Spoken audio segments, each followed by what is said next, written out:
All right. Hey guys, it's Corey Booth with Regal Realtors, and I'm with one of my really good friends and my premier lender. His name is Rowan Hernandez, and he's here with me today. And we're really just we're here today to give you a market update on everything that's going on in the market. And I just want Rowan to say hi real quick and introduce himself. Go ahead, Rowan. My name is Rowan Hernandez. I'm with Access Bank Texas. I've been in this business 20 years or so. I do have a good ear to what's going on in the market, and Corey and I are great friends, and I'm hoping that I can provide some information and some insight to you as to what's going on in the market, what's happened in the market, and what's going on in the market in the future. All right, awesome. Thank you, Rowan. So pretty much we're here because I keep getting a ton of emails and a ton of phone calls asking what is going on in the market. Everybody's seeing these crazy headlines, and it seems like we're heading into an Armageddon. And I just kind of want to give you the facts. So I'm going to share my screen here and show you just a couple of things. Let's see if it works. This is our first time doing this, so bear with me. So I just wanted to bring up, there was a headline this week, pretty much Goldman Sachs forecasts the largest drop in GDP in almost 100 years, which scares a lot of people. And it really does sound like it's the Armageddon. And although the headline is true, it doesn't really reflect the full essence of what Goldman Sachs is forecasting.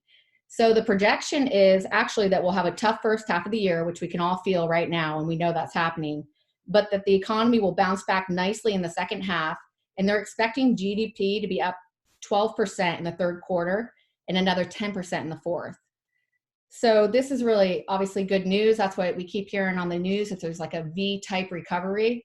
And that's what we're expecting. And so historical analysis showed us that pandemics are usually V-shaped, sharp recessions that cover quickly enough to provide little damage to home prices. And some very cutting edge research engineered analysis by our information management team showed that current slowdown is playing out similarly. The economy will definitely suffer for the next few months, but that it will recover, and this definitely is not an Armageddon. Then the second headline was Federal Reserve President predicts 30% unemployment. That statement was made by James Bullard, president of the Federal Reserve Bank of St. Louis. What Bullard actually said was that it could reach 30%. And when we look at that and what Bloomberg News said in an interview, this is a planned.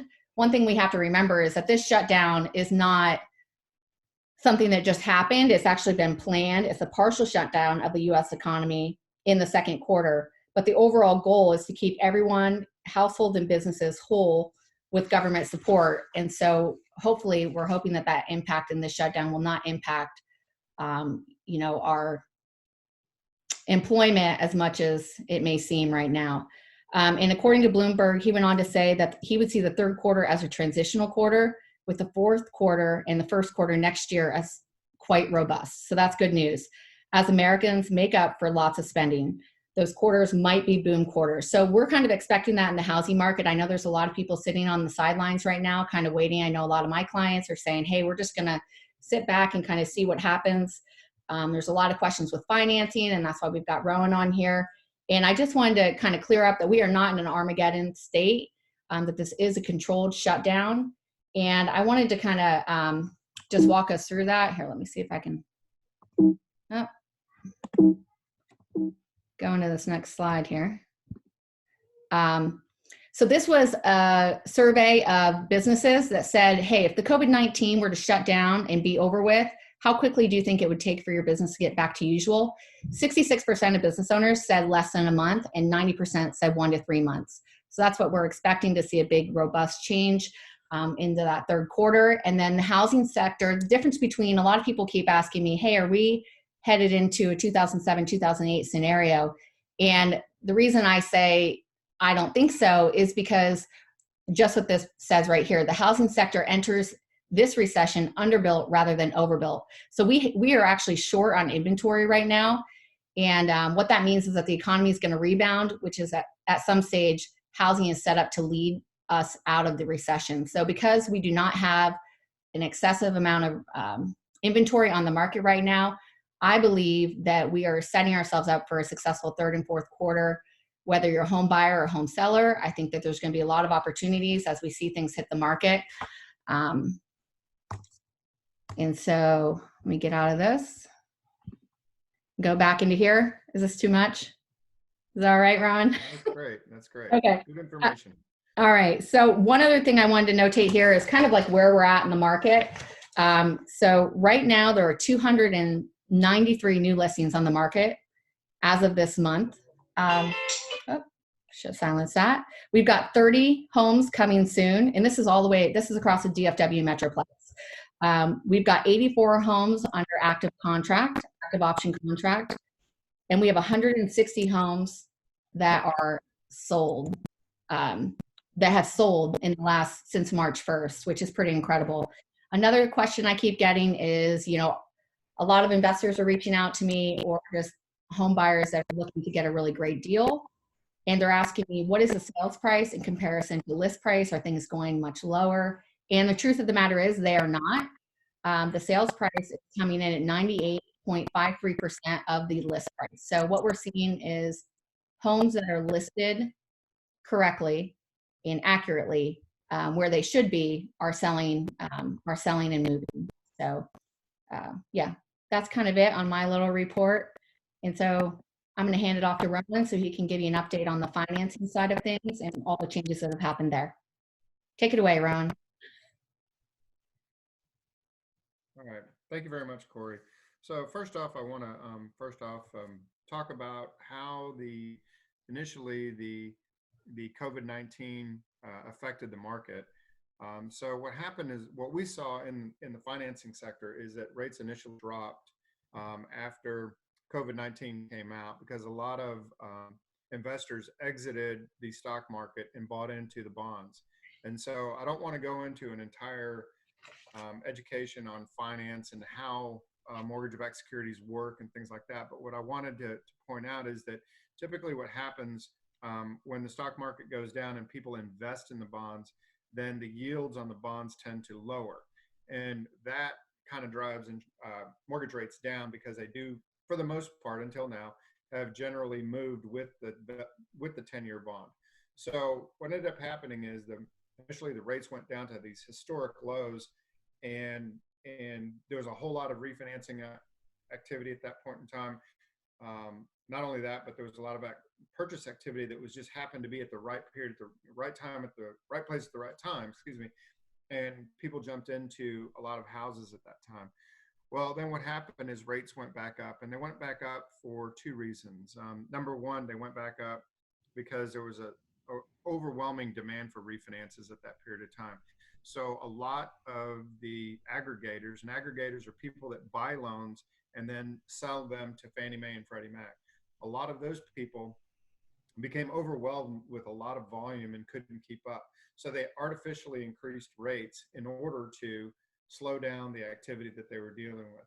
And how that affected everybody in the refi business, not so much in the purchase, but in the refi business, is that we saw longer turn times in order to get that loan closed. So went from being able to close one in 25 days to closing one in 35 days. So it initially added about 10 days to the turn time of doing one of those transactions. So with that rates started to go back up a little bit. And then what happened is that as we further fell into this economic downturn, this spike economic downturn, and I agree with Corey 100% that this is just a temporary lapse in what's going on in our economy. I do believe things are going to go back up. I think that the housing market is going to lead us back into an economic boom again.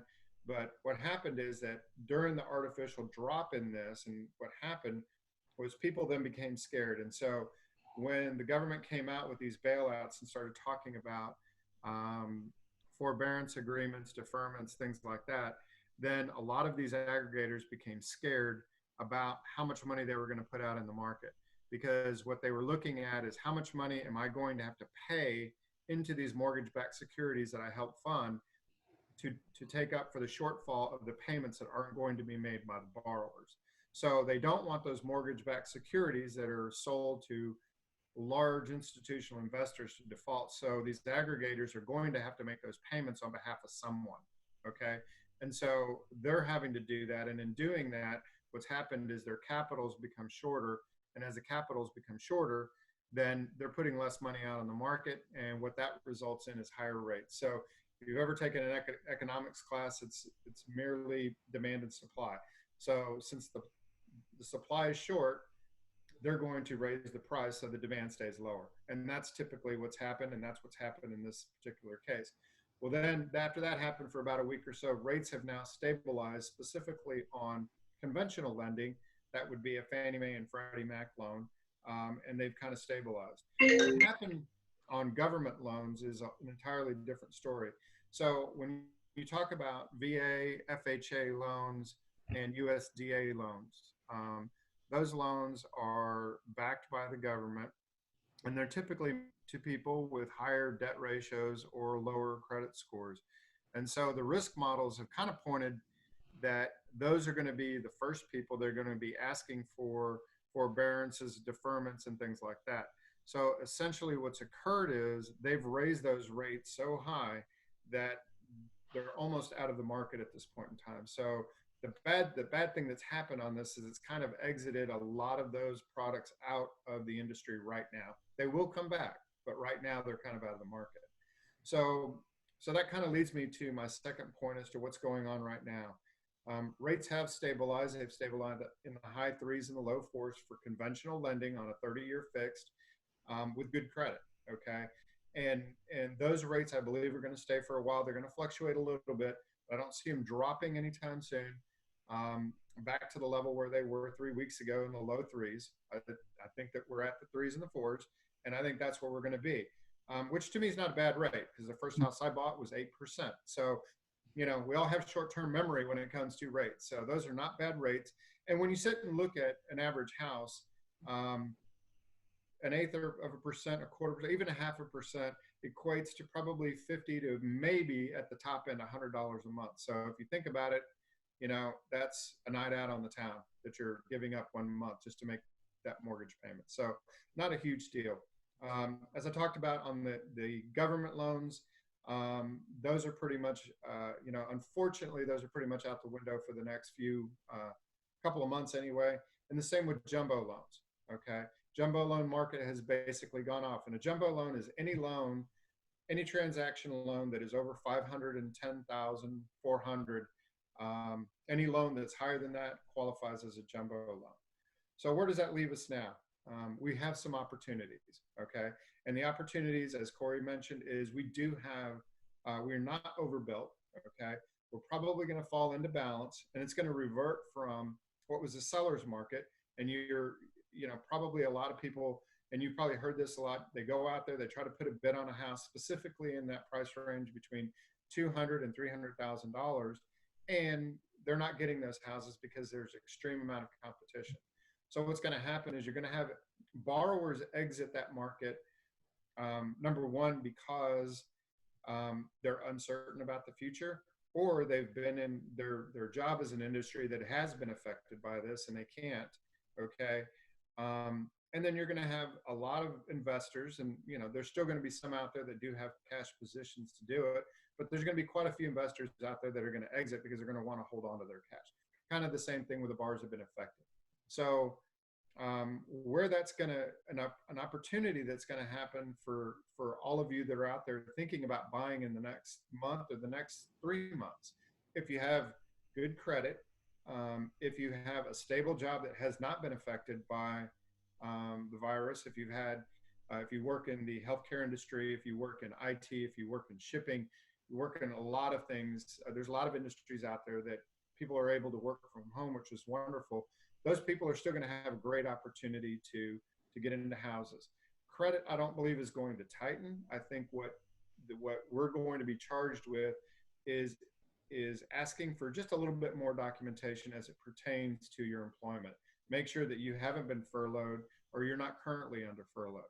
And that's the kind of things that we're having to do.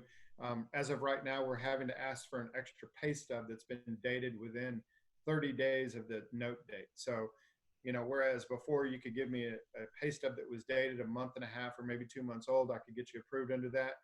I'm going to have to get a more current one now. So those are the kinds of things that we're working with. There is a lot there. Those opportunities still exist. I think that you're going to see less competition on homes that you might have last summer. You're thinking about buying. you probably had a lot of competition. You're going to see less competition. So there will be some opportunities out there. And I feel very confident that coming into the summer and the end of the summer, as we rebound from this, I do believe that there'll be a lot of opportunities still out there. And I think that there'll be a lot of, I can't help but feel very confident about what's going to happen as soon as we get over the hump, or as they're saying here, the apex of the curve in on with the viruses. So that's how I feel about it. As far as jumbo loans, we do have opportunities in there as long as they're under $1 million. We can split the loan in half. If you're looking at a higher end house, what we do is we do a first mortgage at $510,000, and then we do a second mortgage for the difference. And thus far, the companies that I know that do our purchase money seconds have not exited the business. They still seem to be going full force into the business with no change. So those will be opportunities that can help us. So, there are opportunities out there, and I do feel good about it. I'm still seeing purchase activity. I'm still getting people that want to be pre-qualified. I'm still getting people that want to refinance it. We're at higher rates that want to come down. And there's always need to pull cash out, which is available as well to do a home equity. So those are the things that I see. I feel confident about it. As Corey said, it's not all doom and gloom. I think we're going to rebound nicely out of this.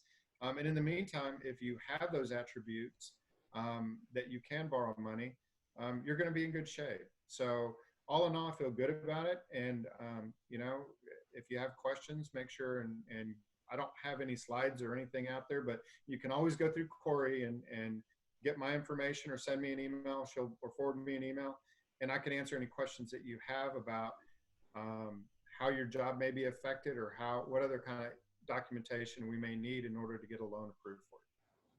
Corey, I'm going back to you. Yeah, that was really awesome information. I appreciate you sharing all of that. Would you mind just giving your email? Absolutely. Yeah. My email address is rhernandez, HERNANDEZ, at Access Bank, ACCESSBANK.TX.com. So feel free to shoot me an email and let me know any questions that you have. And I'll be more than happy to spend time answering your questions. And if you need to call me, we can get that straight at that point in time. I'll give you my contact information and we can have a conversation. And always know that Corey and I work very well together because we're interested in doing what's right for you as a customer, to make sure that you're comfortable and you feel good about the transaction that you're going into. Because the last thing we want is someone to go into a transaction and then a month later have buyer's remorse and say, why did Corey and Rowan put me in that house? Or why did they advise me to do something? Because all in all, we're about making sure that you are happy and you feel good about the decision that you've made about buying or selling or doing whatever you choose to do to fit your goals. Yeah, absolutely. Yeah, that's very true. And we're just grateful that you guys are here with us tonight. And it's Friday night, April 3rd. And so we just kind of want to give you an update. And we're taking things day by day, as we all are, month by month. And so as things continue to change, we'll be doing these updates periodically just to keep you guys on, your finger on the pulse, so you know what's happening. And if you have any questions in the meantime, of course, reach out to myself or Rowan for any of your financing needs, me for your real estate needs. And we just appreciate you guys being with us tonight. We know it's a Friday night, so we hope you enjoyed this. Feel free to reach out to either one of us with any questions, and we'll all talk soon. Sound good? Good night. Good night.